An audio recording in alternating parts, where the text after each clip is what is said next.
Did white hunters use black babies as alligator bait? Look at this shit. Welcome to episode 3 of Hidden History, where we discuss the creepy, crazy, and covered up parts of American history. Imagine. In the late 1800s and early 1900s, it was widely reported that hunters in the South used black babies to bait alligators. Specifically, a September 21st, 1923 title from the Oakland Tribune says, "Pickaninny bait lures voracious gator to death." In case you didn't know, pickaninny is a racial slur describing small black children. Yep. Specifically, the reporter who wrote the article, T.W. Villers, says that these little black morsels are more than glad to be led to their sacrifice and do their part in luring these big Florida gators to their fate, and that there's nothing terrible about it. Throughout the early and mid-1900s, the word alligator bait became a slur for black children. Please share this hidden history with someone who doesn't know and comment what I should explore next. Yep. Hey, good morning, followed by your most uncomfortable historical fact. Hey, good morning. Public lynchings between 1860 and 1960 were so common that some of them were billed as family events. Starting somewhere around the 1910s, public lynchings became picnic lynching, inviting white people to bring down the whole family to watch black, indigenous, and people of color to be hung from trees, beaten to death, and mutilated. At some of these picnic lynchings, people would be torn apart, and their body parts would be pickled and kept in jars for years to come. Some households still have them proudly on display or hidden away in their basements.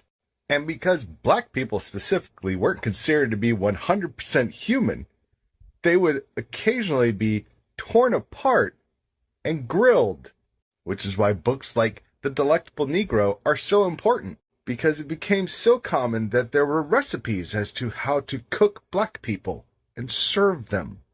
What parts were the most edible? What side dish went along with them? Pictures would be taken of the hanging bodies with large groups of families nearby as postcards. Often, the people that were being lynched have no record of their existence. And we know that some of the people that held these events are still alive, and absolutely no legal recourse has been taken against them. Recently, a 101-year-old Nazi guard was brought to justice, but the people that were responsible for lynching people because of the color of their skin, or because they were queer, are still walking around scot-free. Some of them may even be politicians now.